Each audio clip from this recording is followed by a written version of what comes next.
What is R concept of learning any subject easily and effortlessly? When I say R, it is RRR. So what is this RRR? Retention, revision, and repetition. So if you follow this R concept to study any kind of subject, that becomes very easy, and also at less time you can grab more. So let's understand all these three R's one by one. Retention means the ability of storing any kind of information in your memory over a period of time.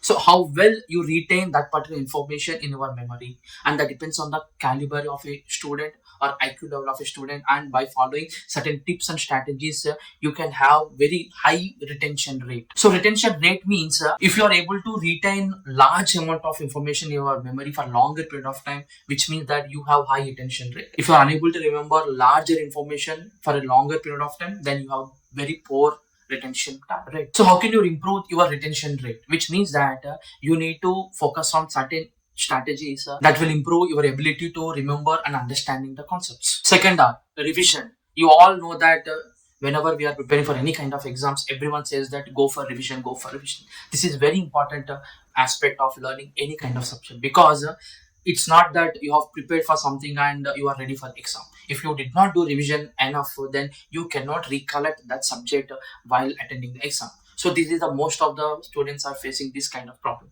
So that's why always have the second R, which means the revision. So revision can be done over a period of time, like how much you read all the information, and if you can revise entire subject once again before the exam, then it becomes very easy to recall all the concepts and you can reproduce that in the exam. The last and final R is repetition. So repetition is the ability of any particular students, how many times a particular concept is repeated to remember for longer period. So always we think that repetition is like memorizing the something by hearting and mug-upping the concepts. That is not the correct way of understanding the learning practices, because our mind has the capacity of large size of memories. In that large size of memory, so much information and data is stored. Some of the data are permanently stored and some of the data are temporarily stored. So if you are unable to recall any kind of information from your memory, which means that that was temporarily stored and completely eliminated from your memory because you did not follow the certain standards and strategies to retain that information for longer period of time. And some things we store permanently, like our names, alphabets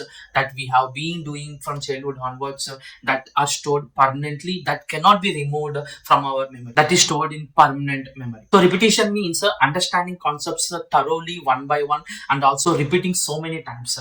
You read something today and you repeat the same thing tomorrow before you go to the new concepts. Like that, you keep on repeat so many concepts several times till those concepts permanently stored in your memory. You need to repeat several times. So the more repetition you do, the best results you will get, and you can retain any kind of information for longer duration. So I hope all the students follow this R concept, and it makes them to study any subject very easily, and they can retain that particular subject for longer duration. Thank you everyone. If you're watching my videos for the first time, please like, share and comment on the videos, and also subscribe to channel.